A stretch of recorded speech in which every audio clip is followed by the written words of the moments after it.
যারা আল্লাহ যাদেরকে শ্রেষ্ঠ বানিয়েছেন তারাই হচ্ছে এই পৃথিবীর অশান্তির কারণ। একটু ভাবেন, কিনা আমি তো অশান্তির কারণ হওয়ার কথা ছিল না।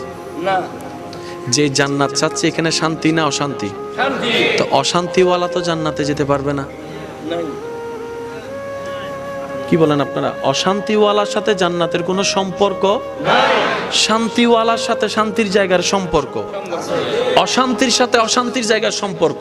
তো অশান্তির জায়গা কি? জাহান্নাম। শান্তির জায়গা কি? জান্নাত।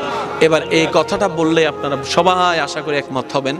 সব শান্তির কথা বাদ দেন, সামনের জনের শান্তির কথা বাদ দেন, চোখে যাদেরকে দেখতেছেন তাদের কল্যাণ শান্তির কথা বাদ দেন।